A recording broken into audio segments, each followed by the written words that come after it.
Tonight, Spencer Gulf farmers catch a break after a recent spell of heavy rain. And theft at the theatre. Port Augusta police on the lookout after the local cinema was broken into. From our 7 Spencer Gulf studios, your nightly news with John Hunt begins now. Good evening, thanks for joining us. A well-timed downpour of rain has been welcomed by farmers across the Eyre Peninsula as they wait for their crops to grow. Despite the colder conditions, farmers believe they are on track for a successful harvest this year. It's a farmer's delight. The region's seeing high amounts of rainfall over the past few weeks, just at the right time for farmers and their crops. Yeah, no, we've had about 2 inches of rain, and in both here and up at Elliston, Mount Wedge, it's looking good. Crops are ticking along okay. It's terribly cold, so they're not growing as probably quick as last year. The Eyre Peninsula receiving approximately 15 millimetres of rain on the 24th of May. Some farmers prepared early by dry sowing their crops. This rainfall making all the difference. Yeah, the rain has helped because it was getting a bit dry. It was getting a bit dry, but they've definitely jumped out the ground and looking good, and just the rain definitely helped us. Farmers will now begin spraying and spreading to get rid of weeds. However, it's not all positive, with the price of fertiliser up 30% since the start of the year due to the war in Ukraine. It's input costs, fertiliser, for example. I don't know that we'll be able to get extra fertiliser at the other end. Despite the impacts of inflation, farmers remain optimistic that the price of grain can remain strong. While grain prices stay where they are, it will be okay, but we don't want to see grain prices come back, say $100 a tonne. We're in shortages and we're going to have to pay. But just hopefully the big thing is our produce stays up, the wheat and barley and canola prices stay up, we're okay. Henry Millick, 7 Spencer Gulf News. Port Augusta police are investigating a break-in and theft at a cinema on Carlton Parade. Officers have released these images of the man they want to speak to. In one of the photos, the man can be seen looking straight into the camera lens. The alleged break-in happened around 6:20 on Sunday morning, with the offender getting away with a number of electronic devices, as well as some food. Police described the suspect as being of Aboriginal appearance, with a medium build and facial hair. He was wearing a zip-up Adidas hoodie, camouflage pants, a beanie, dark sneakers, and was carrying a distinctive bag with a red strap. Anyone who recognises the man is urged to come forward to the police or call Crime Stoppers. It was UniSA Whyalla's Night of Nights last night, celebrating the achievements of some of their best and brightest. The evening's award ceremony was also a chance to acknowledge the local organisation whose financial support makes tertiary study accessible for many regional students. Top of their class and already breaking ground in the workforce. The University of South Australia hosting a student acknowledgement evening last night at its Whyalla campus. So tonight we were celebrating our student success and also acknowledging our partners that support our students. Tutors, alumni and families coming together to watch as those close to them are presented with various awards and scholarships. I won the Dr. Brian Webby High Achiever Prize, which is for science and maths, and I'm feeling pretty excited and grateful to have won the award. So I won the Whyalla Partnership Education Prize, and it is awarding education graduates for the highest GPA. Over the course of the night, a total of 25 awards were presented, with many winners thankful they chose to study in Whyalla. So I'm from Cleve and moved to study here because I was initially going to go to Adelaide, but it was just a little bit closer, Whyalla. It's just awesome to study at the Whyalla campus. Just the support you receive from the teachers is really good. In the city, there isn't the same level of kinship and support that you have here. 10 local organisations partnered with the university to sponsor different awards, each with a firm understanding of the importance of keeping educated individuals in our region. A sponsor or a partner is really valued by the students, but it's not just the money, it's also the opportunity to have a placement. By offering prizes and scholarships and also student placements means that we're actually making that contribution to our community and at the same time securing our workforce. If we can actually get people who live here, have family here, have connections here and study here to stay here, then that's a great outcome for everybody. So to now give back to the community that raised me in an education setting, it's really special. Edward McCarroll, 7 Spencer Gulf News. Still to come tonight, water prices in Broken Hill. Will it soon cost more to take a long shower? And one less thing to worry about, the financial pressure of schooling ease for some of Port Pirie's top students.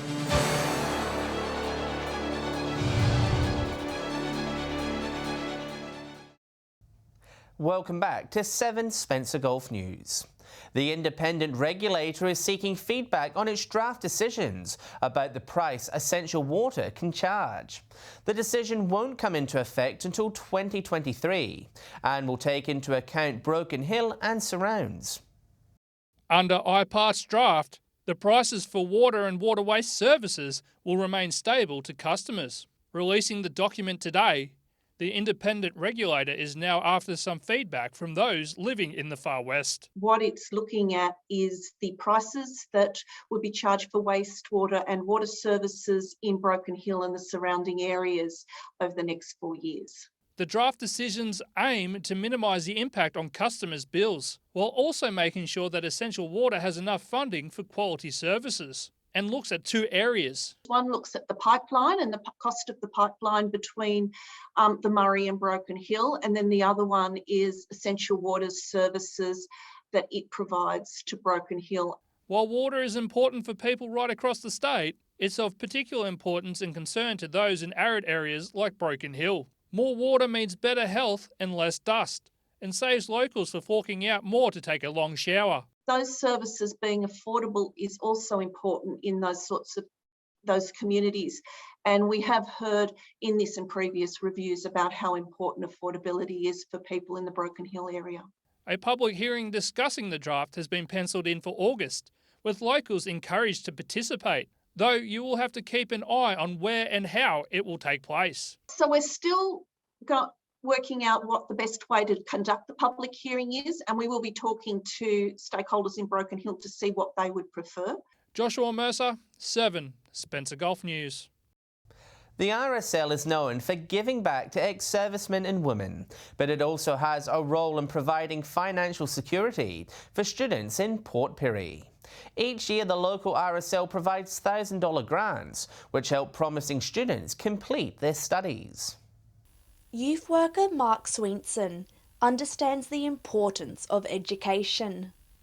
His tireless support and encouragement of a Year 12 student applying for a bursary grant paid off. The John Pirie secondary student going on to win one of the awards handed out by the RSL.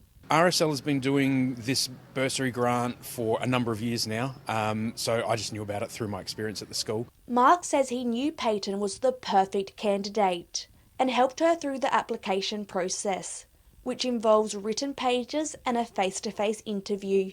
Something that kind of sells ourselves, and then we got selected for an interview and I met 3 of the spokespeople for the RSL and they were all really nice and friendly. Peyton says this award has made her final year in school less stressful. She has had to juggle a job and schoolwork and wants to go on to study at university. It means a lot. I'm not totally sure what I'm going to do with it yet. I did have some ideas, but I think it would be a lot better if I just saved up for now, maybe for uni. The purpose of the bursaries is to assist Year 12 students to achieve their academic endeavours. It can be anything from, pens and paper and just learning materials to laptops, helping pay for courses, as long as it's to do with their education. Peyton and Mark encourage anyone who may need some extra help in their Year 12 to apply in the future. Definitely go for it. The shots you don't take are, miss. RSL has been a really big supporter of John Pirie, all the local schools and the local youth, so we just appreciate their support and this opportunity that they give our young people. For further information, students are encouraged to contact their school administration and the RSL website. Annabelle Francis, 7 Spencer Gulf News. The Port Lincoln Soccer Association will make its way to Adelaide this long weekend to compete in this year's state championships. Both the boys and girls teams are set to play other associations at Gepps Cross on Saturday, squeezing in as much training as they can before their big event. Port Lincoln soccer players are hoping to find the back of the net at this weekend's state championships. Yeah, I'm really excited. We've got a good set of boys, very competent. I think we've got a good chance. Yeah, definitely. It's going to be a really fun weekend for all our families and the team. 4 sides will make the journey to Gepps Cross, where they will take to the field, facing off against other associations. The under-13s boys coach is happy with how the team have approached their soccer. We've noticed a lot of maturity with our under-13s. They've come up from the under-12s obviously last year, and they've stepped up. It's a little more intense. The training's been a little more intense. Games will kick off nice and early on Saturday morning, with the tournament running through to Monday. Players are already keeping an eye out for some stiff competition and are hoping to rectify some of last year's losses. There's Limestone Coast, Noarlunga and Adelaide Hills are probably our toughest competition. Last year we didn't get a win against any of them, but we were really close against Limestone Coast. Peary's probably our main competition. The striker and centre-back duo are looking to make their mark against those teams who reside closer to the city. Yeah, I think it's going to be a good tournament. All those teams are a bit close to Adelaide.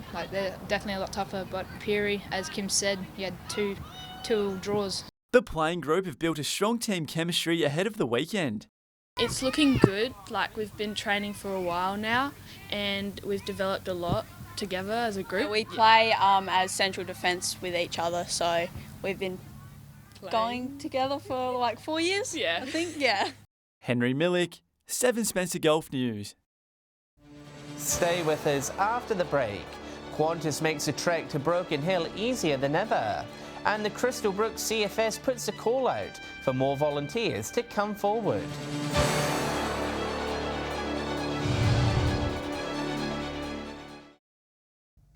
Welcome back. Following feedback from the Broken Hill community, Qantas is upping the number of flights to and from the city. From June 21, the Flying Kangaroo will increase the scheduled number of return trips to Sydney from 2 to 3 times a week. Then from November, it will be ramped up further to 5 weekly return services. Qantas says it will also be adding additional flights around key events in the region, like the Monday Bash, Broken Hill Festival and school holidays. The airline has been flying in and out of the Silver City since April. Following on from the story we brought you yesterday, with the city booked out, Far West Local Health took to social media to find accommodation for agency nurses heading to Broken Hill. And the response was so overwhelming, they may just do it again. The Silver City is reaping the benefits of the world being open again. Broken Hill is thriving so much, it's led to a shortage of places to stay. Far West Local Health District reached out to the community for help, and they answered the call. Due to the Monday Bash and the increase in internal domestic tourism and also the Mad Max filming, we found a shortage of accommodation, which is why we reached out on social media. Normally, the organisation will use a list of places they use for their agency nurses. However, it wasn't an option this time around, something that will keep open for future reference. At the moment, all the accommodation has been found, but with the, as I said, with the increase in internal tourism, which is great for the economy, we may find some shortages, so we'll leave that option open to us. Close to 24 nurses will be arriving in the city and staying for 3 months. The health workers called in to help cover for those on leave or if unplanned illnesses hit the hospital. We bring the nurses in on a 13-week placement generally, 3 months, 12 to 13 weeks. It's a regular process that we use to manage leave management where staff take time off or we have unplanned illnesses, and so it's just a regular process that we use. Those who are travelling to the Silver City over the next few months will need to keep an eye out for vacancies at any motel or Airbnb, as they will get snapped up quickly, especially with the Monday Bash returning in August. Joshua Mercer, 7 Spencer Golf News. The South Australian Country Fire Service says its vision is to be the best place to volunteer in the world. To make sure that's the case, the CFS is always looking for more people to volunteer their time, no matter where you come from or what you do for a living. It's time to step up and give back to your community. CFS Crystal Brook is on the hunt for new members to join their service. At Crystal Brook we do lots of things from bushfires, structure fires or house fires. We also do road crash rescue along the highway a lot of the time, but there's lots of other roles we do as well. CFS welcomes all ages and abilities, believing any help is beneficial. Gav Zani says becoming a volunteer opens doors to new friendships and brings a sense of purpose and belonging. That camaraderie we have when you get together as a group, we've managed to go all around the state, on deployments around the state and interstate, and the groups of people that you meet in doing that, it's great. CFS Crystal Brook is home to farmers, teachers, mechanics and hospitality workers. But when the pager goes off, they become one awesome team. So anyone who's thinking about joining, it's well worth it. A lot of people say, well, what's in it for me? So as part of the CFS, we do nationwide accredited training. It's all provided free. If you're thinking about joining the CFS, call into the station in Crystal Brook tomorrow night at 7:30 p.m. Annabelle Francis, 7 Spencer Golf News. Stay with us after the break. Rain, hail or shine, Spencer Golf Netball Leagues take to the courts despite the wet weather. And we'll have the weather details with Alex Sykes.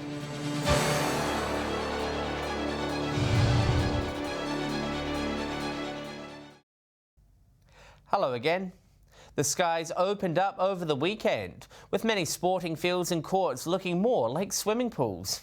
All Spencer Golf Netball Leagues were still able to go ahead, with some top teams continuing to widen the gap between them and their second-place rivals. Edwin McCarroll has more.